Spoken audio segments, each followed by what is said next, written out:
The Missouri Tigers win again at Mizzou Arena, and that is a theme you're going to be hearing the rest of the season, in my opinion.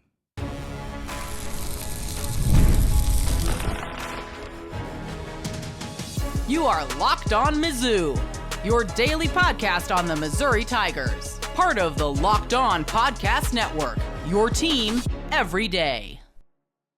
Hey, all you true sons and daughters, I'm John Miller, your Mizzou mafioso and the central scrutinizer of Missouri Tigers football and basketball. And today's episode is brought to you by Gametime. Download the Gametime app, create an account, and use code LOCKEDONCollege for $20 off your first purchase of any live event ticket. And we got to start the show, of course, the entire show, frankly, talking about Missouri basketball. And right now, I'm starting to think the Tigers are going to go undefeated at Mizzou Arena this season. Now, the next couple of ball games for Missouri are going to be a huge test, to the point where, I got to be honest, one win would seem like a huge victory. At Mississippi State, at Tennessee. Has Missouri ever beaten the Bulldogs at the hump? I don't think they have. I know Missouri's done quite poorly against Mississippi State since joining the league more than a dozen years or so ago. I know that. And obviously Tennessee, one of the best teams in the country as well, battling it out with Auburn as I speak, in fact. But here's the thing. With a huge, passionate crowd tonight, the Tigers moved to 5-2 against a really good Mississippi team, by the way. It's not as though Ole Miss is some pushover here. No matter what you think of Chris Beard, he is a good basketball coach. He wins ball games. There is no doubt about that. And with 5 more games to go at home, again, Missouri 5-2 in the SEC. If I'm right, if the Tigers can win their last 5 at home, 10 wins in the SEC, 10-8 overall, that's going to get you into March Madness, 100% in my opinion. There really is no doubt about that. So the good news is that Florida victory, hey, it would have been nice if Missouri could have played a little bit better down in Austin last week, no question about that.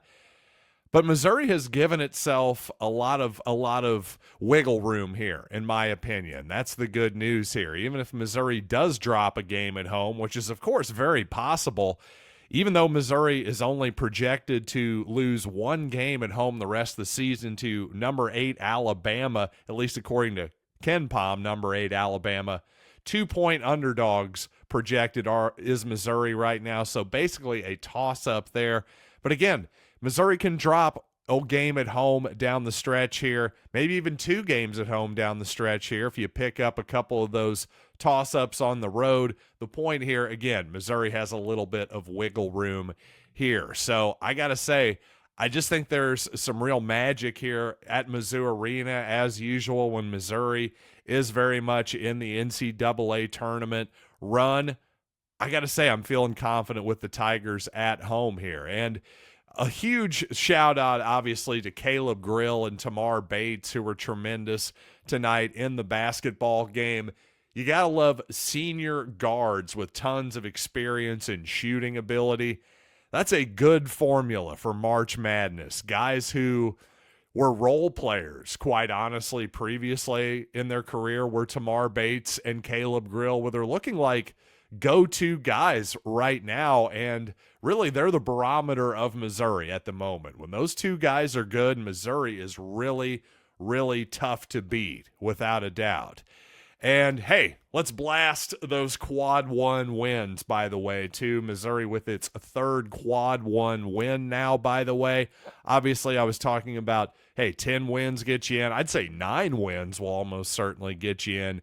8-10, a pretty good chance of that if you're Missouri too. The point here with those quad 1 wins, 3 of them now, again, Missouri just is giving itself a lot of wiggle room once again. One thing though, Anthony Robinson, I don't think he's giving himself a lot of wiggle room right now. Right now, I think his defense is just simply too aggressive. I just think his fouling is a problem now. He fouls out with just over 3 minutes left in the ball game. And we love you. I love you. All Missouri fans love you. But you're a point guard. We need you to stay in the basketball game, especially because you're such a sure ball handler, sure foul shooter, all that good stuff. Sometimes he's just a little bit too aggressive defensively and offensively, as I've pointed out, that left arm, his off arm often, a little bit too aggressive there as well. But that's a really fixable problem is the good news. I did have one older gentleman who's a season ticket holder, sits right next to me at the basketball game. At one point, he was saying that, everybody but Caleb Grill is just standing around a bit too much offensively.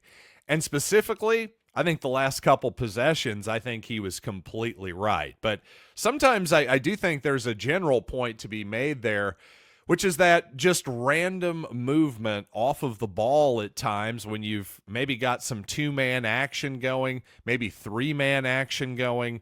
Hey, maybe there's two guys off the ball that don't necessarily need to move in that moment, because here's what I'm saying. Sometimes random movement off of the ball, well, that sort of throws off the action of what you're trying to do in the play. And also, more importantly, sometimes you just want to have proper spacing on a play. And proper spacing means sometimes just staying where you are. It's okay to just stay where you are sometimes. Don't get me wrong. You do need to move. You do need to move off the ball. You need to do backdoor cut and all that stuff. Well, to me, Tamar Bates, one of the best backdoor cutters in the league. I just sometimes I think Missouri fans can get a little bit too up in their head with, well, why aren't we moving off the ball more? To me, I just think that people need to keep in mind that sometimes random off the ball movement, it actually mucks up your offense, mucks up your spacing, and all of that good stuff. So again, I think for those couple possessions, my seatmate had a good point there, but overall, I think there is a point to be made there. And you know what? I don't want to go crazy at this point here in late January predicting what I think Missouri is going to do in March. That's for certain. But I'll say this, just objectively as I can be, I think Missouri has something that, generally speaking, lends itself to a lot of success in March. So let's talk about that formula that I think favors Missouri in a huge way moving forward. But first, let's talk some game time, because attending the NFL playoffs, oh man, there's an experience like no other. The energy, the excitement, the connection with other fans, even, of course, getting into the occasional, fisticuffs. That's what the NFL's all about. Well, this year, Game Time makes it even easier to create those unforgettable moments with their new feature, Game Time Picks. It filters out the fluff and shows you only the best deals on great seats. You can focus on what matters, being there in person. I got to say, I've used Game Time Picks many times, including most recently for a Kansas City Royals game. Man, just a great price on a great ticket. It's hard to beat Game Time. It really is. And you got to take the guesswork out of buying tickets with Game Time. Download the Game Time app, create an account, and use code LOCKEDONCOLLEGE for $20 off your first purchase. Terms apply. Again, create an account and redeem code LOCKEDONCOLLEGE for $20 off. Download Game Time today. Last minute tickets, lowest price guaranteed. So the last few years, with all of my experience and hopefully wisdom that I've gathered over the year watching basketball and paying attention to, well, the NCAA tournament specifically, a couple things I really look for when taking teams to make a deep run into the tournament. Hey, I need you to be able to play some defense, because if you're going to win more than 3 or 4 games in the tournament, for example, well, there's a good chance you're going to have an off shooting night. So what are you going to rely on? Well, obviously it's got to be defense at that point. So for me, the fact that Missouri now has according to KenPom, the 52nd best adjusted defense in the country, that may not sound like any great shakes. It's not top 25 or anything like that. But compared to Missouri the last 3 seasons, including Konzo Martin's last season, yeah, this is a huge huge difference. And considering Missouri is 23rd in the country right now, well, you're looking at a team that is quite potent in a heck of a lot of ways. And the other thing that I look for when analyzing a team to take a long ways in the March Madness is experience, especially at the guard spot. And Missouri certainly has that in spades with obviously Caleb Grill and Tamar Bates, but also Tony Perkins as well. Missouri really kind of has an embarrassment of riches there too in terms of, hey, just guards that we can put out there with experience, considering Marquez Warwick didn't even get into the basketball game tonight for Missouri. A guy who was I've said it a bunch of times, I'll say it again, the leading scorer in terms of total points in college basketball entering this season. A little bit bizarre to me that Warwick couldn't get in the game at all tonight, but hey, tough to complain, obviously, when Missouri wins another basketball game, improves to 16-4 on the season, 5-2 in the league.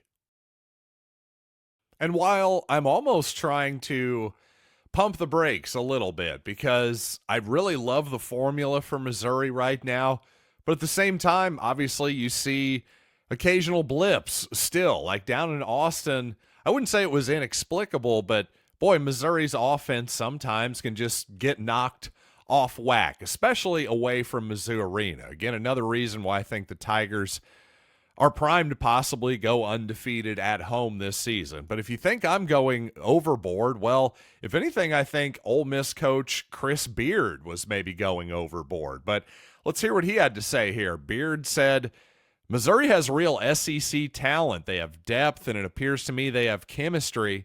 I know they've got a great coach. You guys have got a great home court advantage here too. Certainly agree with Beard on all of that. And he says right now, Ole Miss, we're on a little bit of a slide. We've played 3 of the best teams in the country.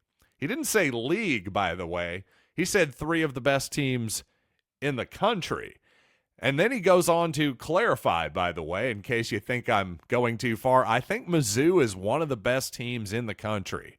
It's not coach speak, it's what I believe. And then he goes on to call Tamar Bates and Caleb Grill two of the best players in the league. They had A-plus performances tonight. So really, obviously a great win for Missouri tonight once again. And I don't even think the Tigers played their best whatsoever outside of Grill and Bates. Really, Missouri couldn't get a lot going offensively. Obviously, a lot of missed free throws once again, but yet at the end of the day, a relatively comfortable victory against what is a top 25, top 30 kind of quality Ole Miss Rebels team. So really impressive stuff from the Tigers. Really nothing to complain about whatsoever. All I can say is, hey, thanks for making this show your first listen today. Maybe your last listen here if you're listening here on a Saturday night, but maybe your first listen here on a Sunday morning. And if that's the case, make your second listen Chris Gordy's Locked On SEC. Yes, my guy Gordy. We love Gordy. We love the SEC squad, which I am frequently on. Check out Locked On SEC to check out the whole league, where it just means more, on YouTube and wherever you get audio podcasts as well. And until Monday, I am John Miller. Thanks for joining me here on Locked On Mizzou.